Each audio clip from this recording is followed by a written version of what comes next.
यसुम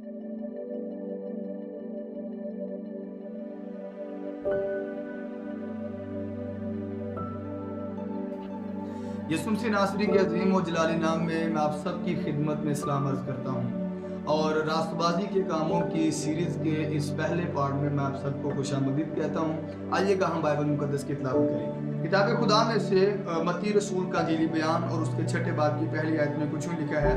खबरदार अपने रास्तबाजी के काम आदमियों के दिखाने के लिए ना करो, नहीं तो तुम्हारे बाप के पास जो आसमान पर है तुम्हारे लिए कुछ अजर नहीं है। किताब मुकद्दस के वसीला से खुदा हम सबको बरकत दे। खुदा के लोगों, आप सब जानते हैं कि ये पहाड़ी वाज का वो हिस्सा है जब यसुम से नासरी बिल्कुल पहाड़ी वाज के अरूज के ऊपर बातें कर रहे थे। किताब खुदा हमें ऐसा बताती है कि ये जो हिस्सा है ये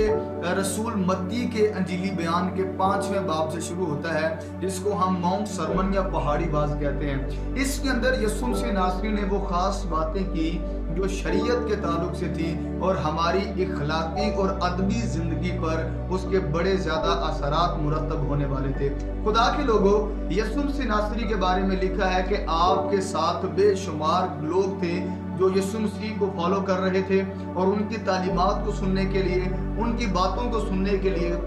आपके पीछे आए हुए थे। किताब खुदा में लिखा है कि एक बहुत बड़ी भीड़ है, एक बहुत बड़ी गैदरिंग है जो आपके साथ साथ चल रही है और शागिर्द भी आपके साथ हैं और आपकी पॉपुलैरिटी बढ़ती जा रही है। लोग जोग दर जोग आपसे मिलने के लिए आते हैं, आपसे शिफा लेने के लिए आते हैं, आपका कलाम में अक़दस सुनने के लिए आते हैं, आपसे बातचीत करने के लिए आते हैं, आपको देखने के लिए आते हैं, मुजज़ात को लेने के लिए आते हैं और बेशुमार काम जो है वो आपके देखने के लिए, वो आपसे मुलाकात करने के तजस्सुस के अंदर मौजूद है। किताब खुदा बताती है यहूदियों का जो टीचिंग देने का स्टाइल था, जब हम यहूदियों का ये तमाम मामलात पढ़ें तो हमें पता चलता है कि वो चलते हुए भी टीच किया करते थे। उनके यहाँ ये दस्तूर था कि यसुम से नासरी भी जब चलते थे तो वो टीच करते थे और रबी ऐसा ही कुछ अपने अंदर ये काम रखते थे कि वो चलते चलते अपने बच्चों को या अपने जो रूहानी बच्चे होते थे उनको टीच किया करते थे। और अगर आप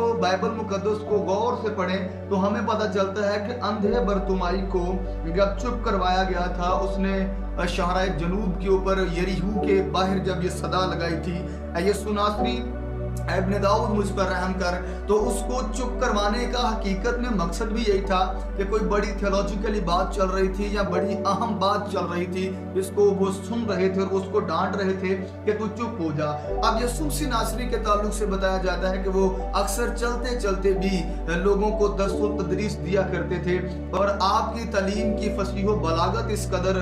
बयान की जाती है कि लोग आपको सुनने का इश्तियाक अपने दिल में रखते थे। तो जब यहूदियों के बारे में बताया जाता है कोई बड़ी खास बात करनी होती तो वो बैठ जाया करते थे और इसी मुनासबत से उलिमा ने लिखा है कि ये जब आपने भीड़ को देखा, बेशुमार लोग आपके सामने हैं, शागिर्द आपके पास जाते हैं और आप अपनी जुबान मुबारका खोलकर उन्हें तालीम देने लगते हैं। खुदा के लोगों, इसके बारे में बड़े सारे स्कॉलर्स बताते हैं कि ये वो पहाड़ी वाज है, अगर कोई इस पर अमल कर लेता है तो वो पहाड़ की तरह मजबूत हो जाता है। और इस्लामी एक स्कॉलर हैं, वो बयान करते हैं जावेद साहब के, अगर आप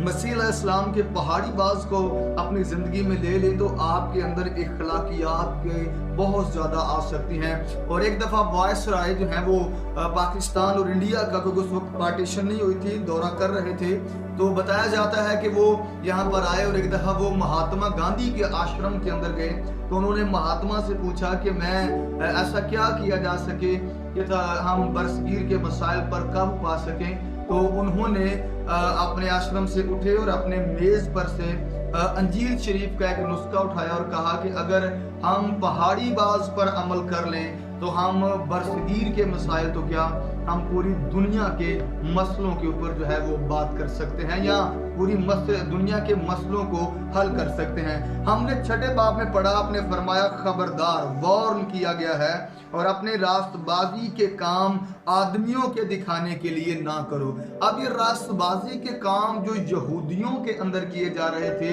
یہ یہودی اس کی اوریجنل شکل کو مسخ کر چکے تھے اور یسوع مسیح ناصری نے انہیں بڑی خوبصورت طریقہ سے ان کاموں کے اوپر جو تھا وہ ٹیچ کیا. کلام میں لکھا نہیں تو تمہارے باپ کے پاس جو آسمان پر ہے تمہارے لیے کچھ اجر نہیں. یعنی وہ راست بازی کے کام جو ہیں